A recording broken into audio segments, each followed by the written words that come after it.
Minasan, konnichiwa. Kembali lagi dalam konten belajar bahasa Jepang bersama Gakushudo. Sekarang kita akan menjawab pertanyaan dari teman belajar dari YouTube channelnya Gakushudo no Nihongo. Kali ini pertanyaannya tentang perbedaan kono dan kore beserta teman-temannya. Tentu minasan juga penasaran dong ya. Simak video ini sampai habis ya.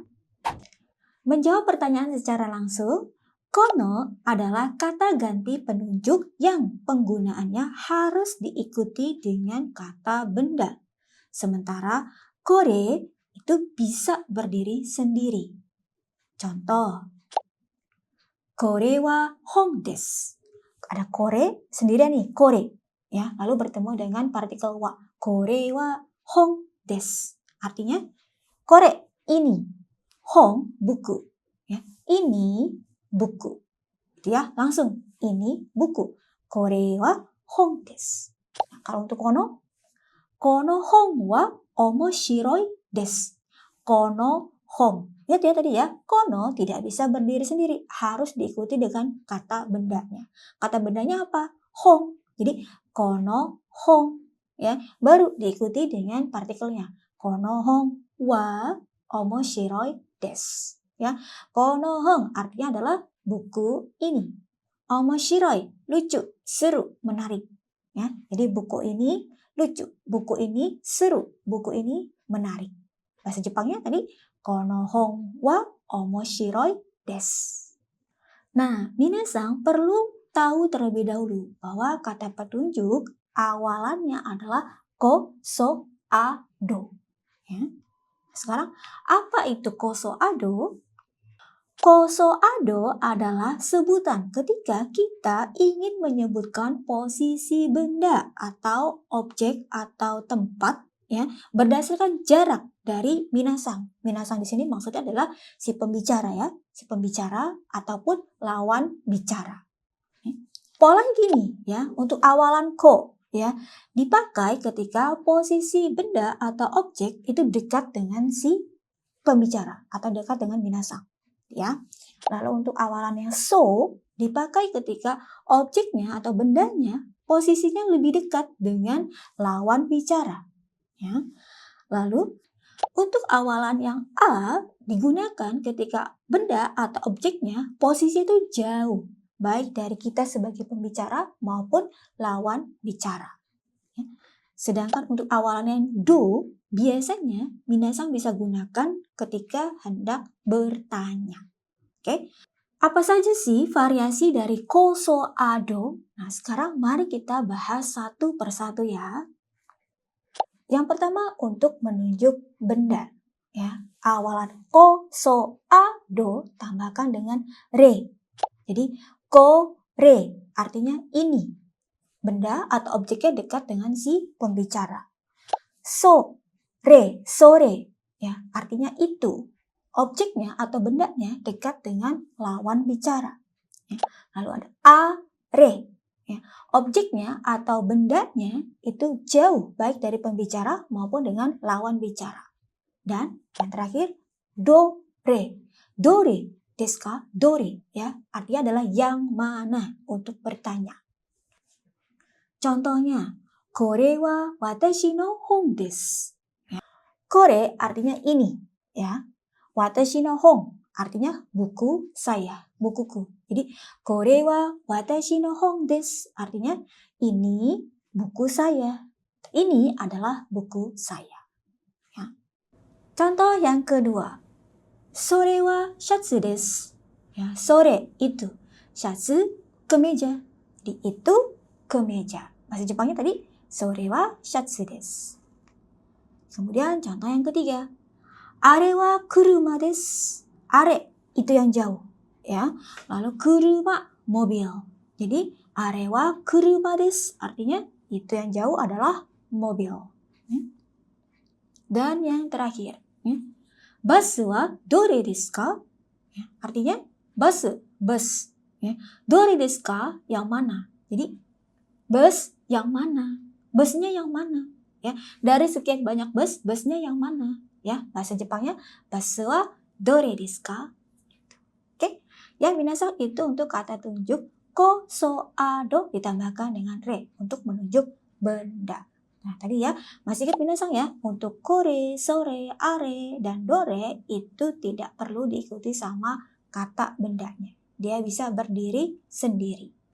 Selanjutnya, masih dengan kata tunjuk benda. Kali ini, ko, so, a, do, tambahkan dengan no. Ya, kono, sono, ano, dono. Bedanya tadi dengan kore, sore, are, dore adalah, masih ingat minasan? Ya, kono, sono, ano, dono itu wajib harus diikuti dengan kata bendanya. Jadi, kono benda artinya benda ini. Bendanya dekat dengan si pembicara. Ya. Lalu sono benda artinya benda itu. Bendanya dekat dengan lawan bicara. Ya. Lalu ano benda artinya benda itu yang jauh. Jauh di sini maksudnya ya jauh dari pembicara maupun dengan lawan bicara. Dan yang terakhir dono benda. Ya, dono benda desu ka? Benda yang mana ya untuk bertanya. Sekarang kita lihat contoh kalimatnya ya. Yang pertama, kono hon wa omoshiroi desu. Ya, yang tadi ini ya, artinya adalah buku ini seru, lucu, menarik. Oke. Contoh yang kedua, sono shatsu wa kirei desu ne. Sono shatsu, ya kemeja itu. Kirei, ya bagus, cantik, ya bersih juga bisa ya. Jadi sono shatsu wa kirei desu ne. Artinya adalah kemeja itu bagus ya. Kemeja itu cantik ya. Kemeja itu bersih ya. Contoh yang ketiga. Ano kuruma wa hayai desu yo. Ano kuruma artinya mobil itu. Hayai cepat. Jadi ano kuruma wa hayai desu artinya mobil itu cepat. Dan yang terakhir, dono basu ni norimasu ka? Ya, norimasu artinya adalah naik, ya naik kendaraan. Jadi dono basu ni norimasu ka? Artinya adalah kamu naik bus yang mana? Oke, minasan ya, itu untuk kata tunjuk kono, sono, ano, dono. Nah, ini kata tunjuknya wajib diikuti dengan kata bendanya atau objeknya. Oke, minasan, selanjutnya ada kata tunjuk ko, so, a, do tambahkan dengan ko. Jadi koko artinya di sini. Ya, tempatnya atau lokasinya dekat dengan si pembicara. Ya. Selanjutnya soko artinya di situ. Ya, tempatnya atau lokasinya dekat dengan lawan bicara. Lalu untuk a soko. Ingat ya minasan ya, untuk a adalah a soko, bukan ako, tapi a soko. Artinya di sana. Ya, tempatnya atau lokasinya jauh, baik dari pembicara maupun dengan lawan bicara. Ya.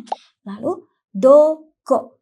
Doko desu ka? Ya, untuk bertanya. Artinya adalah di mana. Ya. Kita lihat ke contoh kalimatnya ya. Koko wa gakko desu.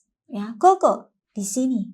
Gakko sekolah. Jadi koko wa gakko desu. Di sini sekolah. Oh ya minasan, koko, soko, asoko, dan doko ini bisa diganti dengan akhirannya cira. Jadi koko sama dengan kochira. Artinya adalah sebelah sini. Soko, sochira artinya sebelah situ. Asoko, achira ya, artinya sebelah sana. Doko, dochira ya, artinya sebelah mana atau di mana. Kemudian minasan, bentuk cira ini merupakan bentuk yang formal ya. Terus kalau pakai yang informal gimana? Nah, minasan bisa ganti menjadi ecchi. Ya, jadi kochira ganti kochi informalnya. Artinya sama ya, sebelah sini. Ya. Lalu sochira, sochi, sebelah situ. Achira, achi, ya sebelah sana. Dochira, dochi, sebelah mana, yang mana, atau di mana. Oke, minasan, sekian dulu untuk pertemuan kita kali ini yang membahas perbedaan kore dan kono tadi ya. Secara gampangnya, kore dan kono itu sama-sama digunakan untuk menunjuk benda, artinya ini. Bedanya kalau kore itu bisa berdiri sendiri. Kalau kono itu wajib diikuti sama kata bendanya. Ya, selain yang re dan no, kita juga sudah belajar untuk menunjuk tempat atau lokasi. Ya, tinggal ko, so, a, do tambahkan dengan ko. Koko, soko, asoko, doko. Ya. Terus ya, ko ini bisa diganti menjadi cira. Ya, ko cira, so cira, acira, do cira. Nah, cira ini bentuk formal. Informalnya menjadi aci. Koci, soci, aci, dan doci. Ya. Kalau minasan ada yang bertanyakan, silakan tulis di kolom komentar. Oke? Jangan lupa untuk like, share, dan subscribe. Terima kasih minasan sudah belajar dengan baik hari ini. Sampai jumpa di pertemuan berikutnya. Tetap semangat loh ya belajar bahasa Jepangnya.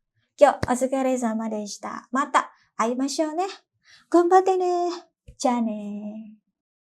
Kalau mau jago bahasa Jepang, pilihannya Gakushudo.